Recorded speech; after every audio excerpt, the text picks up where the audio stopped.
Hello, listeners, and welcome to another episode of Cognitive Dissidence. As usual, I'm your host. I'm Jacob Shapiro. I'm a partner and the director of geopolitical analysis at Cognitive Investments. Joining me on the podcast is Reuben Steff. He is a senior lecturer at the University of Waikato. He's currently on sabbatical right now, enjoying a year in the Czech Republic. Reuben and I have been circling each other on Twitter for over a year now, trying to find the right time for a podcast, and kept on dropping the ball. But we finally got together to offer a New Zealand perspective on geopolitics and global affairs. I thought this was a terrific episode. It was looking at things from a different angle, and Reuben is also just a great sport. So Reuben, thanks for making the time. We will certainly have you back on the show. Listeners, same thing as usual for me. If you want to talk about CI's wealth management strategies or the research that we offer to institutional clients, email me at jacob@cognitive.investments. If you haven't rated or reviewed the podcast, it takes just a couple seconds of your time, and it's immensely helpful for us to rise the ranks of that algorithm and get more people listening to the podcast. So if you haven't done that already, please consider doing so. Otherwise, enjoy the episode. Cheers, and see you out there. Cognitive Investments LLC is a registered investment advisor. Advisory services are only offered to clients or prospective clients where Cognitive and its representatives are properly licensed or exempt from licensure. For additional information, please visit our website at www.cognitive.investments. The information provided is for educational and informational purposes only and does not constitute investment advice, and it should not be relied on as such. It should not be considered a solicitation to buy or an offer to sell a security. It does not take into account any investor's particular investment objectives, strategies, tax status, or investment horizon. You should consult your attorney or tax advisor. All right, Reuben, it's so nice to have you on the podcast. Our top 4 countries for listenership are the United States, 44% of listeners, Australia, 7%, the UK, 6%, Canada, 6%. I have to get to page 3 of my data over here to actually find New Zealand on here. You're getting outbeat by countries like Sweden. I've got double the amount of listeners in Denmark that I have in New Zealand, and having you on the podcast is part of the reason to fix that. Nice to have you here.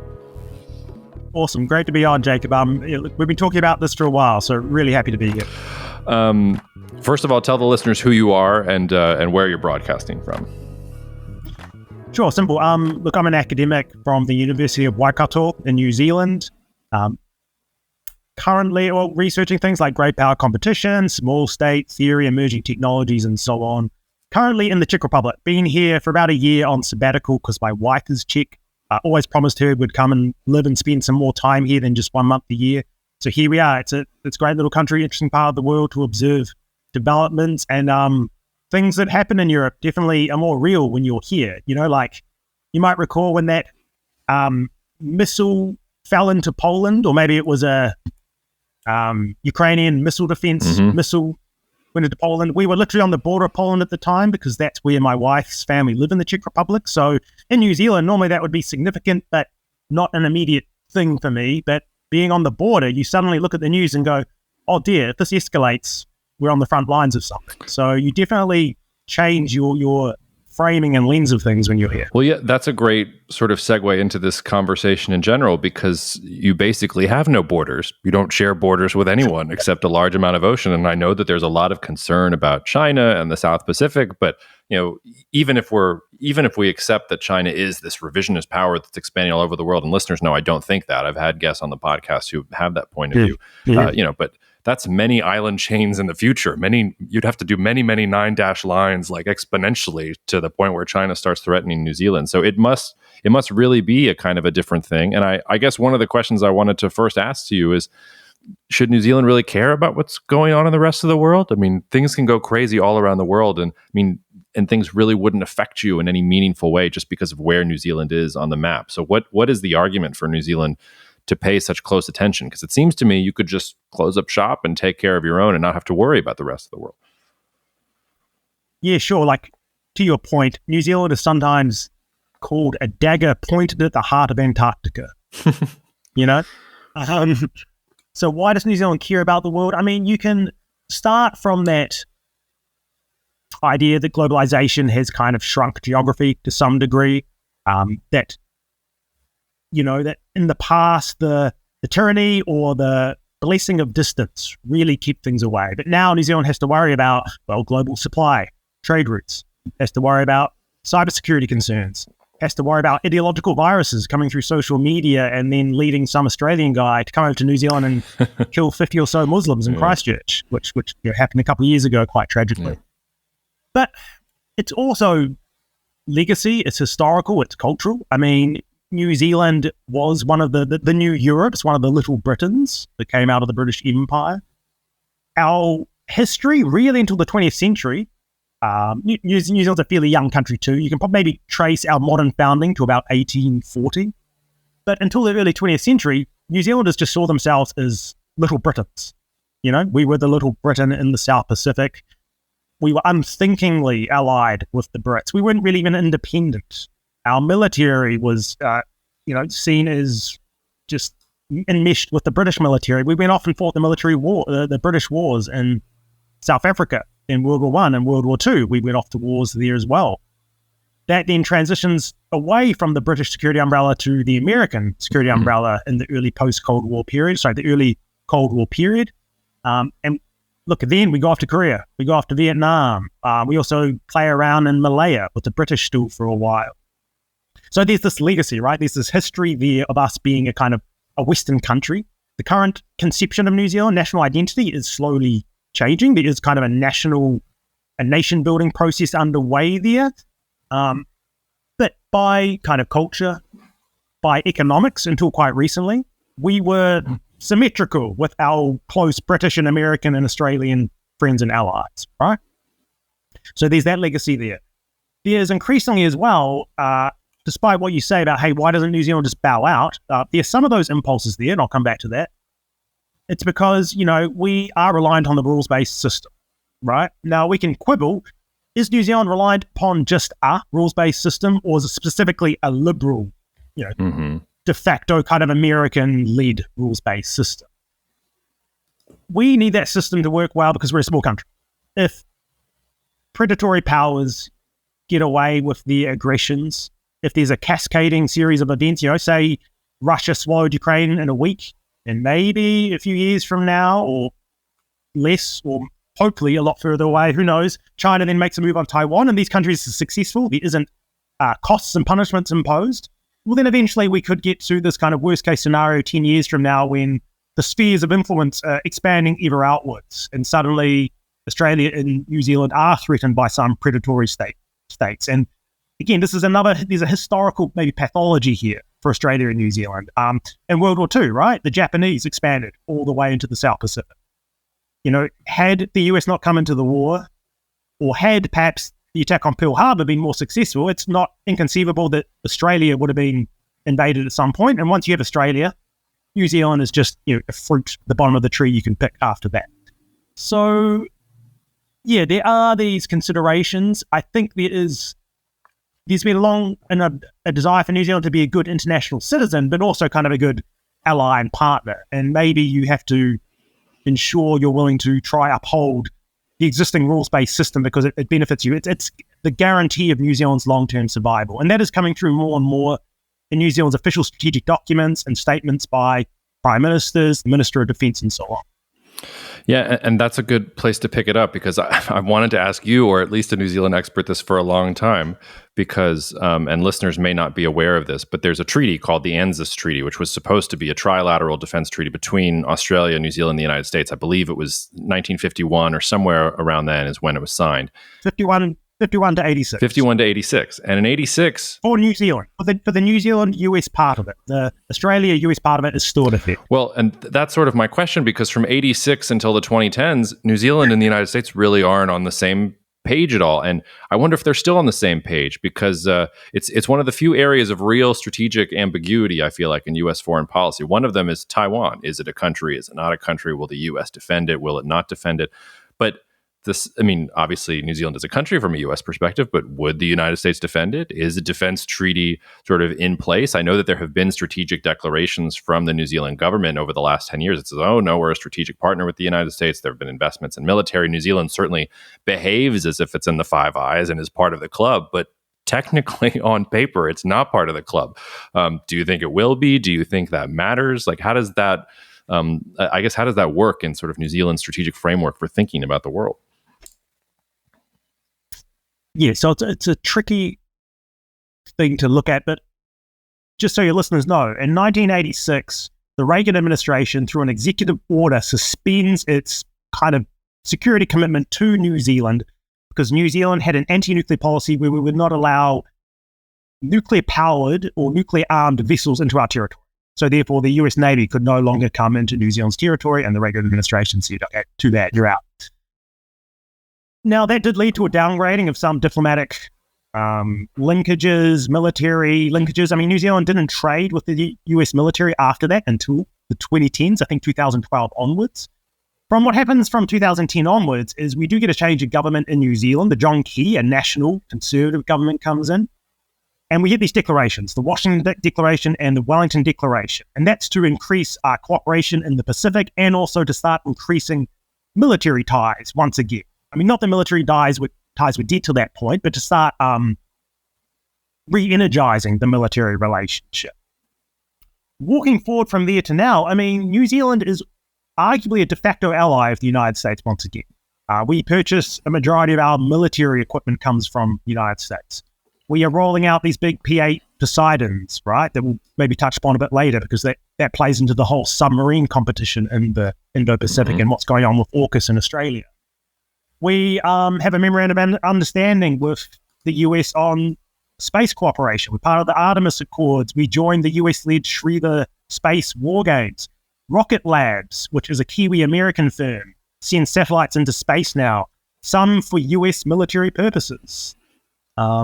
US officials have also sometimes, in the last few years, referred to New Zealand as not just a close friend, but an ally. Now, that is rhetoric, okay? If you do not have, I think, the bilateral security agreement, you cannot be fully assured, even if you can be fully assured if you do have the agreement, but without the agreement, irrespective of the rhetoric, would the US come to New Zealand's assistance in a kind of conflict situation? It's not guaranteed, it's not certain. New Zealand would say, well, I guess New Zealanders would think, well, yeah, but look, we're de facto protected by Australia and the US, right? Australia is this giant continent-sized barrier to Asia. Anything that has to come to us is probably going to come through Australia first. And then, if there's going to be a fight, perhaps we would try help the Australians defend their borders because we know we're next. Now, I would just say back in World War II, one of the arguments New Zealand officials made to US officials for why they should use New Zealand as a base of operations to fight into the South Pacific is because of the argument of, hey, look, maybe the Japanese at the time outflank the Australians and they take New Zealand first and then you can attack Australia from the east. So there is this very worst case scenario where New Zealand could still be seriously undermined without Australia falling first. But we do not have that bilateral security treaty, and that's a fact. And New Zealand is actually comfortable with that to some degree. I don't know if we always will be. And partly that gets into this idea of New Zealand having an independent foreign policy, which we can unpack a bit more if you want. But because of our relationship with China, because China takes about 34% of our exports, Australia is next with about 15%, there is this desire in New Zealand to ensure we can always have some measure of separation from the rest of the Five Eyes and the broader Western Alliance, if you will. On many things, actually, there will be no separation. But we have to keep finding ways to show China that we are not fully in lockstep with US strategy in the region, because then China can look around and go, oh, well, the Kiwis, there's a measure of difference there. And they seem to respect and potentially reward that. So that's one reason why I think New Zealand is actually happy with, as yet, not having any new treaty or having the ANZUS reestablished, because it would just take Joe Biden to wake up tomorrow and decide to do a new executive order to reactivate the ANZUS treaty with New Zealand. Yeah, I feel like a New Zealand lobbying group could probably get it done in the span of maybe a year or so. But in some ways, New Zealand is also the trendsetter here because, if we were talking 2-3 years ago before the Albanese government in Australia, I would have described Australia as probably the most hawkish country in the world when it came to China. And suddenly with this change in government in Australia is not the most hawkish country in the world when it comes to China. We're hearing, talk of multipolarity from their foreign ministry. We're talking about Australia-China trade starting to pick up again. And to your point, this is where security and economics and trade really dovetail, because New Zealand can say that it's part of the U.S. security-led alliance all that it wants. But as you said, economically, 30, I think it was 34% of exports. Most of that is also dairy products. And I don't know if you have any dairy expertise, but there actually is a little faction of dairy listeners on this podcast who always ask me, well, what's happening with New Zealand? Because they look like they're going into secular decline because there's all these ESG things and they don't want the cows and the cows. Anyway, we can get to that in a second. But so not only are you dependent on China for exports, you're also, your main industry is one that maybe is not going to be the main industry in 10 years. And I'm not sure what's really going to pick up for it. But the question that I'm leading up to there is, do you think Australia's sort of seen how New Zealand has played this over the last couple of years and wants to have its cake, or in this case, its coal and its wine and its beef sent to China and eat it too? Because New Zealand really has never, despite some of these moves with the, the military in the United States and some of the objections that New Zealand has made to some of China's moves in the South Pacific, correct me if I'm wrong, you've never really had, or you've never really felt the full weight of China like it did with Australian coal exports or like it did with Canadian canola exports. New Zealand has been able to preserve a more pragmatic trade relationship with China in general. Yeah, look, that's absolutely correct. And there have been wobbles in the New Zealand-Chinese relationship. The Chinese are not shy about sending signals to New Zealand. New Zealand joins, some naval patrols in the Indo-Pacific. And Chinese state media will say something explicitly like, be careful, New Zealand. These messages do get down to us.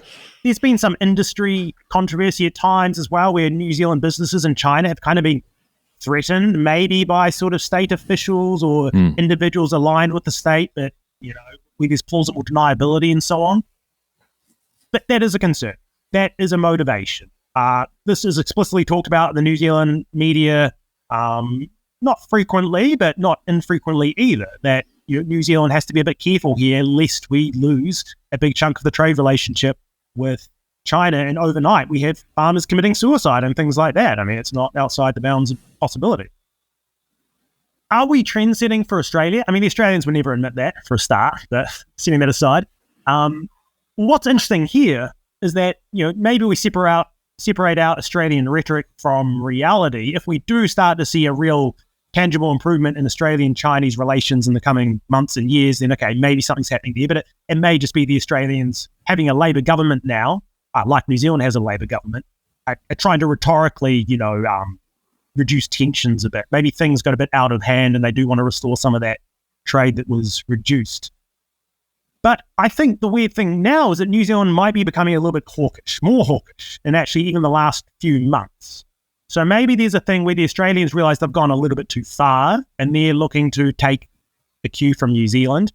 There was a bit of a controversy last year as well when some New Zealand officials said to the Australians, you should learn to treat the Chinese with a bit more respect. And that led to Australians saying, hey, come on, New Zealand, interfering in our domestic affairs and so on. But we now have a new leader in New Zealand, Chris Hipkins, Jacinda Ardern, the former Prime Minister. She stepped down. She'd had enough. She'd had a pretty stressful time of it.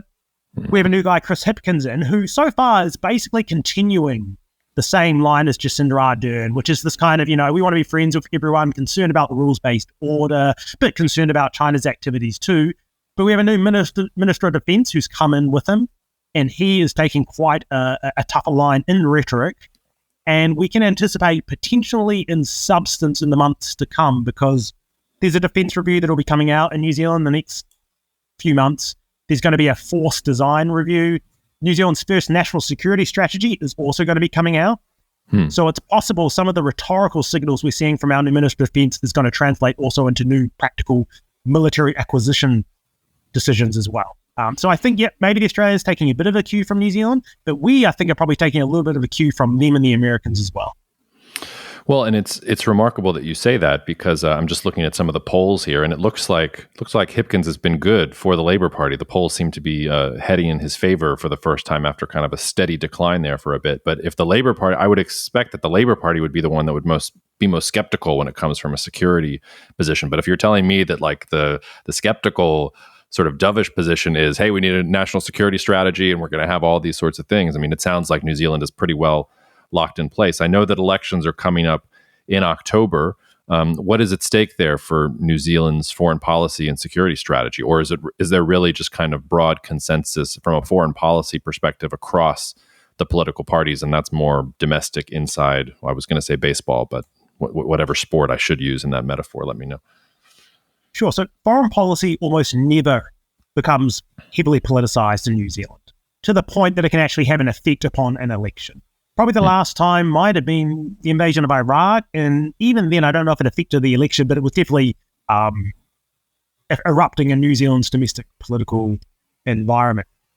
Well, I suppose to add a little bit more complex and context to what I was just saying, what is interesting is our Minister of Foreign Affairs and Trade, her approach is quite different to the Minister of Defence. She is pushing forward this is kind of the typical New Zealand rhetoric and foreign policy. You kind of throw everything at the wall, right? You always throw enough information out there. You write these grand speeches where you're kind of friends with everyone, but you're also concerned about some things. And it allows every country to go, oh, well, New Zealand says these things we don't like, but they also throw us a bone over here.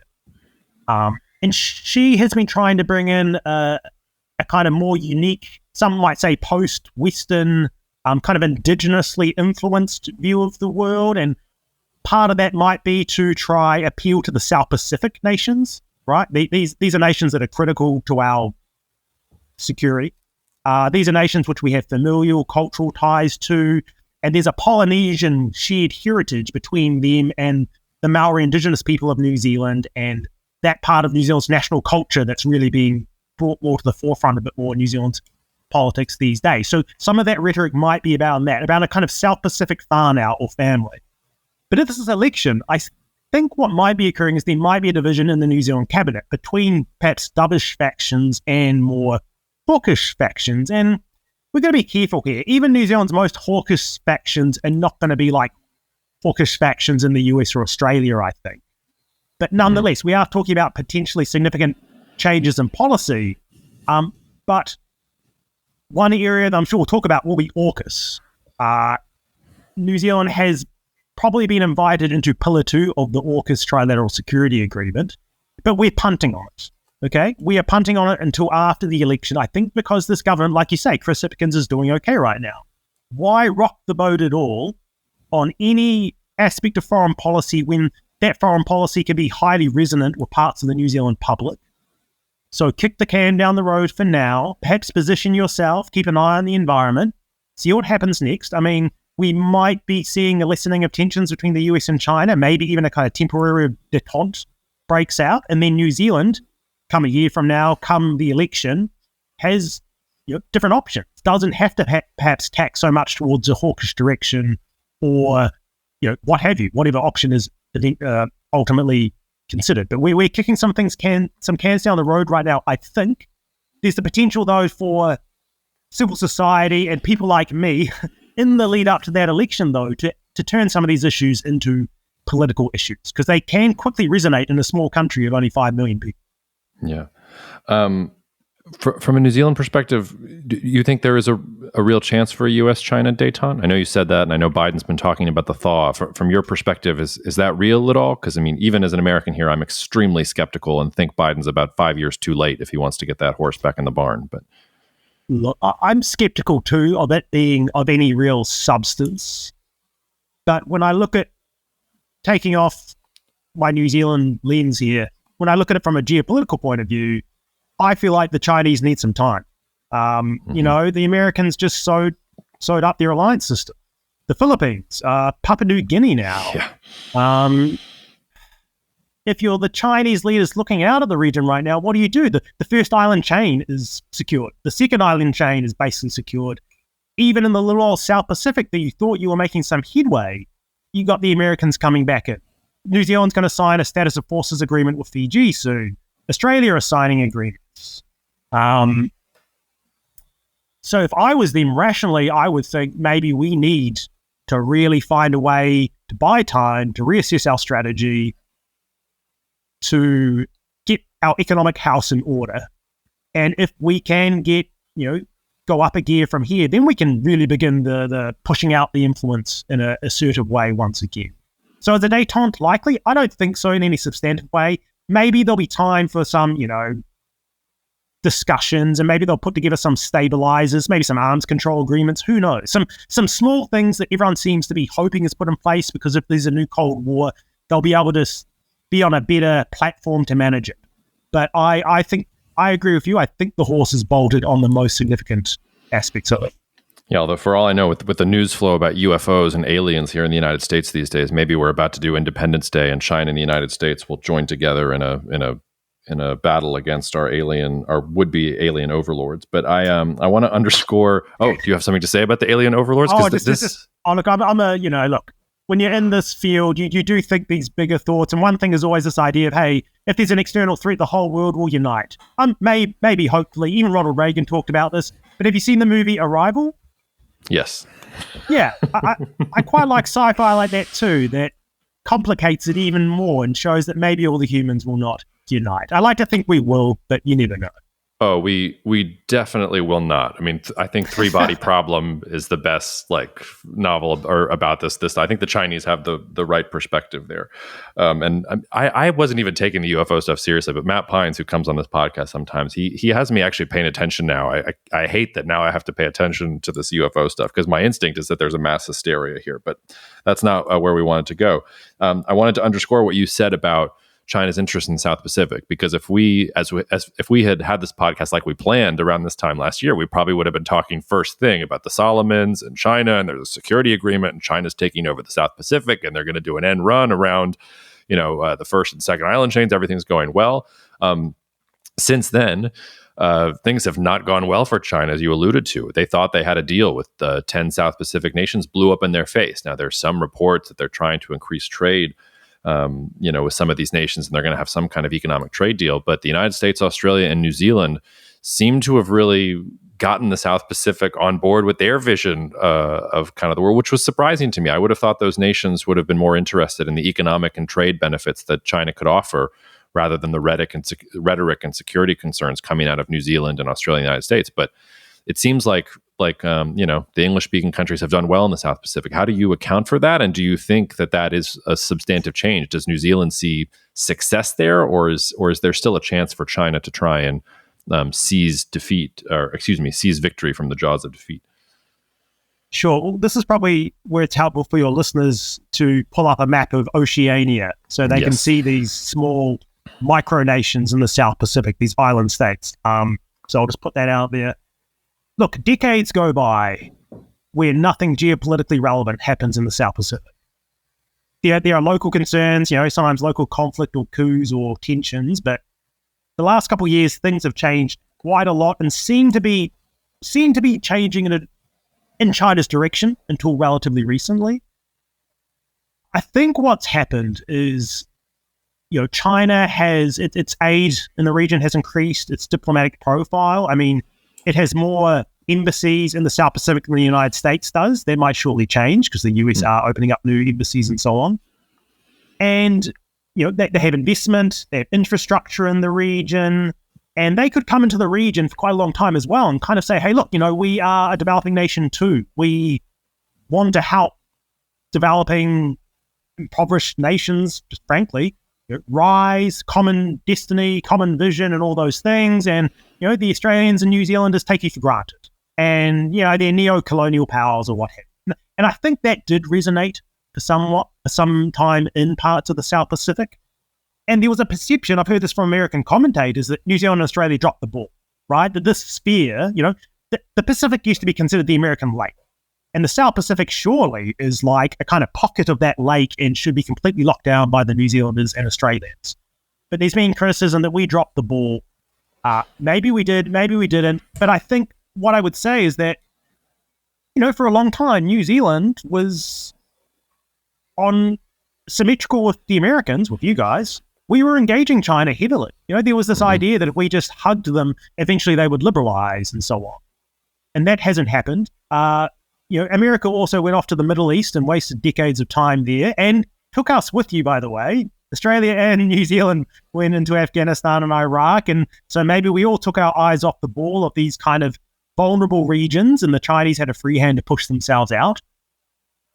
But yeah, speeding up a little bit to recently in the Solomon Islands, what happened in April last year is they signed a kind of security agreement with China that allows routine port access to the Chinese Navy. It also apparently will allow Chinese law enforcement to train Solomon's law enforcement and so on.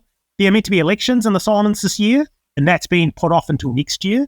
The Solomons government said it didn't have the funding to hold those elections, so it's put them off. So some people are saying, okay, there seems to be a connection here, right? China makes an agreement, increases its influence, and suddenly democracy starts to, vanish.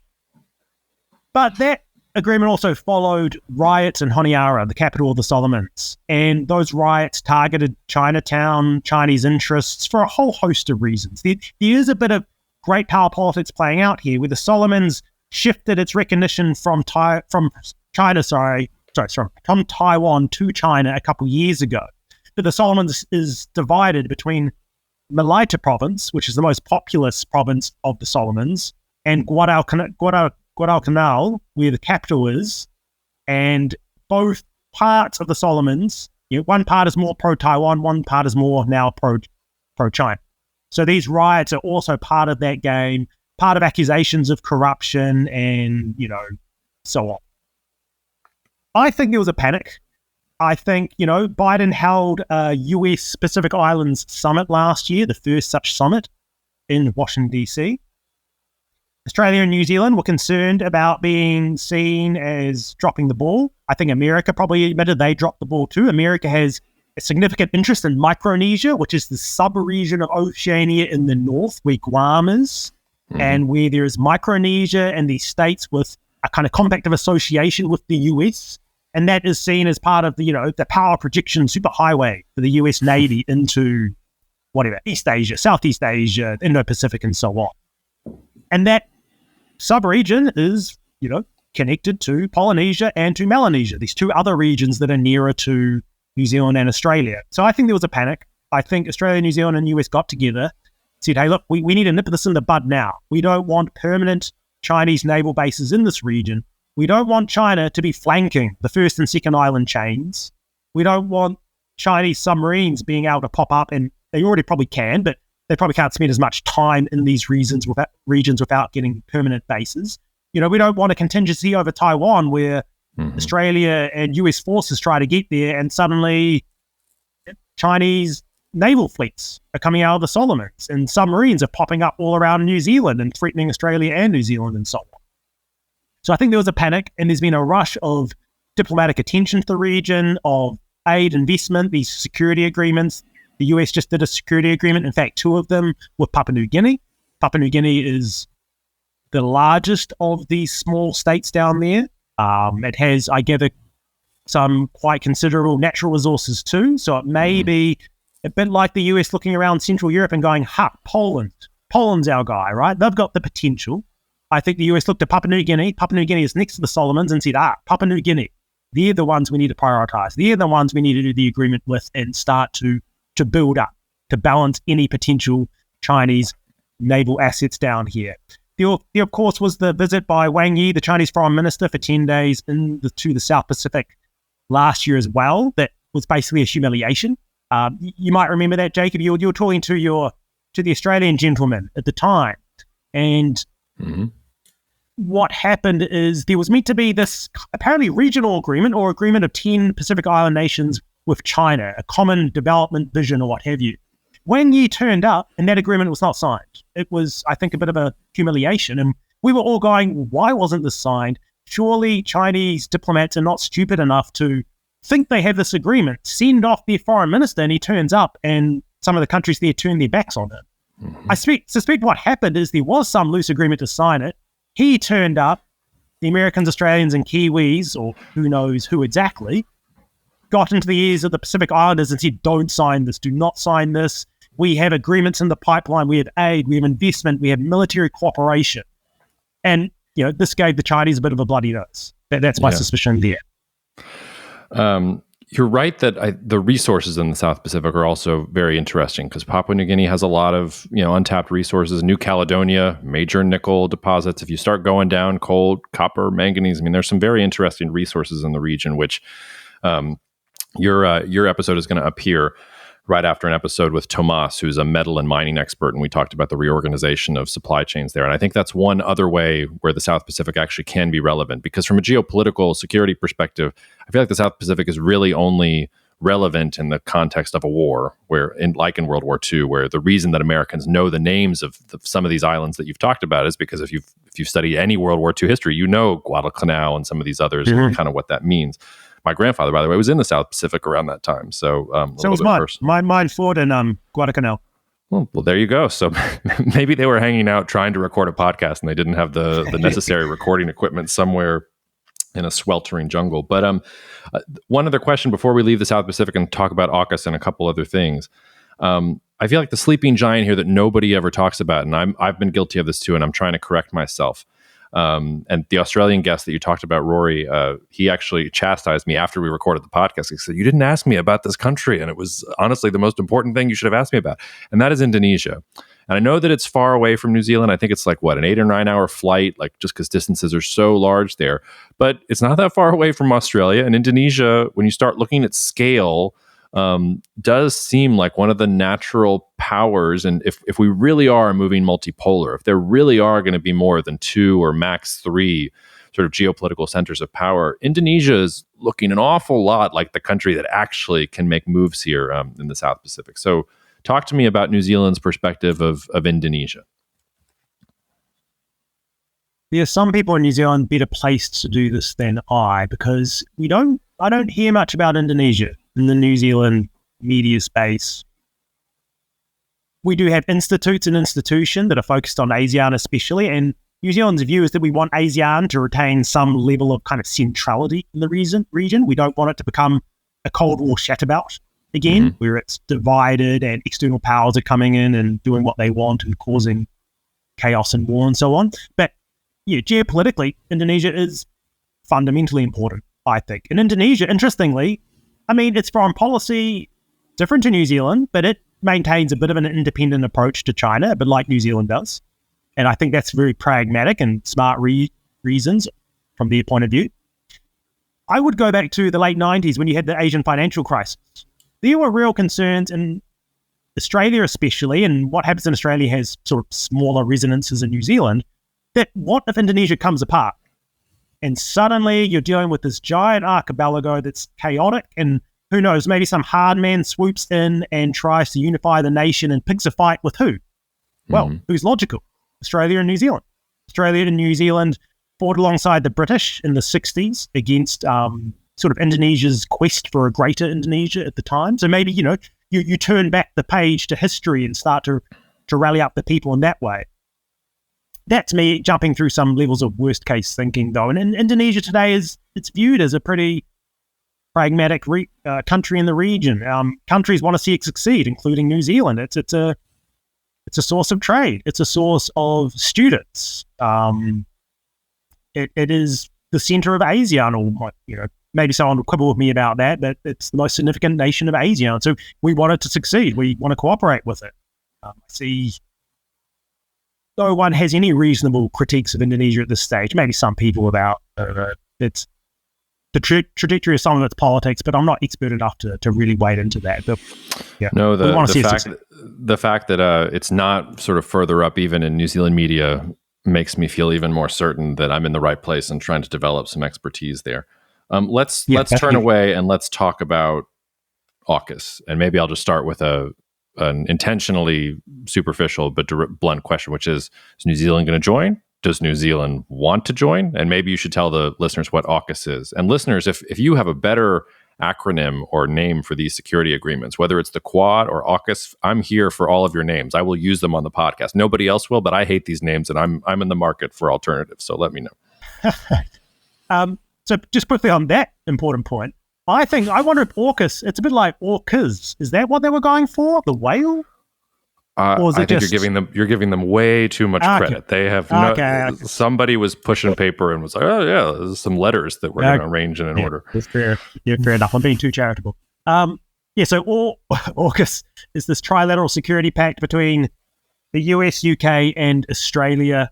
It has 3 pillars. The first pillar is to, over the coming decades, get nuclear-powered submarines into the Australian arsenal. That's going to be bridged by giving them Virginia-class submarines first and training the Australians on them and so on. But you're looking at a very long-term effort here. 2 or 3 decades worth of work. And who knows if they ever actually get those nuclear powered submarines. If they even just get the Virginia ones, that will be seen as a major quiver in the Australian Navy. And the Australian Navy wants that because they've shifted their grand strategy, if you will. The submarines they were going to get before AUKUS from France were diesel-powered submarines. They cannot patrol as long. They cannot patrol as far. The nuclear-powered submarines will be able to spend months at sea. They will also be able to push up further north into where? The South China Sea. They will be able to join a blocking maneuver against China if that eventuates. They will be able to join a sort of US forward projection war plan. The diesel-powered submarines, as I understand that, were more defensive, more about protecting the north of Australia rather than pushing forward further north into the South China Seas. The second pillar is to share the state-of-the-art emerging technologies, right? Quantum computing, AI, undersea technology, hypersonic missiles, information sharing, and what have you. These great fourth industrial revolution kind of technologies that are just kind of emerging and finding their feet now. The third pillar is for Australia to further rotate US forces through Australian territory, which was already happening, but I guess this is leveling it up a bit. And Australia is turning itself into a big aircraft carrier, continental-sized aircraft carrier for the United States. Australians might not find that a charitable description, but I'm not Australian. Okay, so will New Zealand join? Do we want to join? So this has actually led to quite a debate. I got fed up because the New Zealand media space, the commentariat, academics, former prime ministers, officials, everyone was completely anti-AUKUS. And earlier this year, Kurt Campbell, Biden's Indo-Pacific Tsar, came to Wellington, and he basically, it looks to me like he offered New Zealand to join Pillar 2. He said when New Zealand is comfortable in doing so. Okay, he's aware of New Zealand's domestic politics here. But the response was scathing, overwhelming. And I just thought, this is ridiculous. Like, even if we decide not to join, there should at least be some consideration of what the benefits could be or what the strategic implications are were New Zealand to join. So I started writing articles about this, putting it out over the New Zealand media and so on. And it kicked up a bit of a ruckus. There were quite a few responses in the media. Some people joined my side. A lot of people didn't. I got some nasty emails by people saying I'm a pro-US imperial warmonger and all this nonsense. People sending me links to Guantanamo Bay and this. Thanks, guys. Yeah, great. You got me. Whatever. So I actually wrote some rebuttals, and my case was like, okay, if no one's going to put forward the case, what is it? I kind of said, well, look, New Zealand's military always wants to remain interoperable with our Five Eyes partners. Okay, we talk about it all the time. Our strategic documents talking about it being a key objective. Well, it seems to me these Pillar 2 technologies could be pivotal in that in the future, instrumental. If you don't get hold of them, maybe they'll be given to us, some people say, but if a lot of investment go into them, if these are the critical military enablers of the future, is Australia and the US just going to give them to New Zealand, who wasn't willing to join the agreement when publicly it was offered? I'm a bit skeptical. So it's about interoperability. It's about our future military doctrine. It's about this idea that, maybe in the future on the battlefield, there'll be the major difference will be between the best algorithm and the rest. Even small differences in advanced technologies could be decisive. Maybe Five Eyes intelligence sharing mechanisms are eventually upgraded based upon some of these technologies too. So New Zealand just de facto starts to slip out of Five Eyes because we cannot, our men and women cannot go into the skiff in Wellington and communicate with their peers abroad. Maybe economics too. Maybe there's industrial benefits here. I mean, one thing I think is being overlooked here is that there are major impediments, export controls, industrial barriers in the US military industrial complex to other countries getting access to cooperating, collaborating, and selling into the US, parts of the US military. I gather AUKUS is going to break down those barriers, that activity is already underway so Australia can get much more easier access to that. So maybe there is industrial benefits there potentially too. I think it's also about future-proofing access. I mean, technology, if we are in this new neo-Cold War, to me so far, if the Americans are trying to create,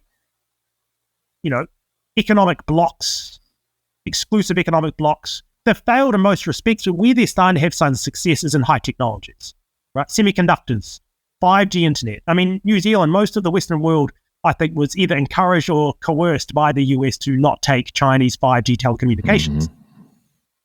So these technologies too could play into that too. With the new great power competition, it is at this high end of technology where the US is able to force a kind of split and division in the world.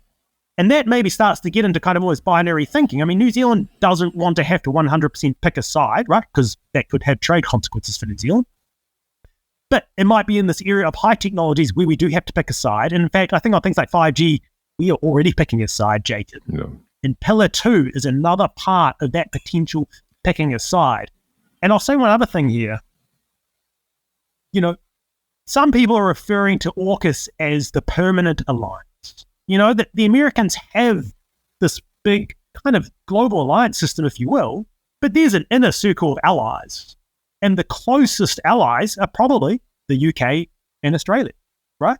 I mean, yes, you have the Europeans and NATO, but, you know, do they pull their weight?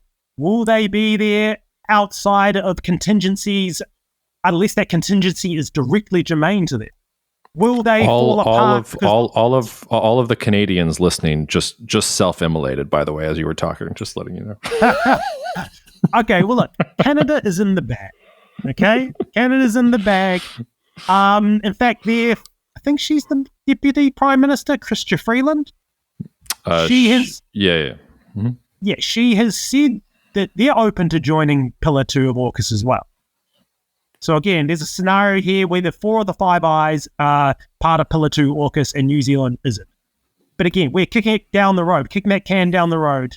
The majority of the commentariat are against New Zealand joining. There was just a new article out today with some of New Zealand's academics speaking out against it. And I'll put the probability higher than people would expect. I reckon it's about 50-50. I think New Zealand's going to watch very closely how things evolve over the next 6 months. I think that could be pivotal into the decision New Zealand makes. If there is a kind of quiet or overt detente, maybe New Zealand reassures itself, we're back to business, back to the 1990s, globalization, liberalization, blah, blah, blah. And we convince ourselves that the great power competition is going to go away and we don't have to sign on to things like AUKUS. But, there's a trend here, and maybe come the next election, we make the decision to enter AUKUS. I think it's about a coin flip. That's some of the best analysis I've heard about AUKUS so far. Before I let you go, I wanted to look back a little bit and ask, because I feel like Jacinda Ardern has become not a celebrity in other parts of the world, but she's definitely the best known New Zealand leader probably of the last 20 or 30 years. And I wonder from your perspective what her legacy is, if she has a foreign policy legacy, or how you think she will be remembered sort of in the grand sweep of New Zealand's history. You could get me into trouble here, but great. It's okay. That's your job. We might triple our New Zealand listener base, and you guys can overtake Denmark. Oh. There you go.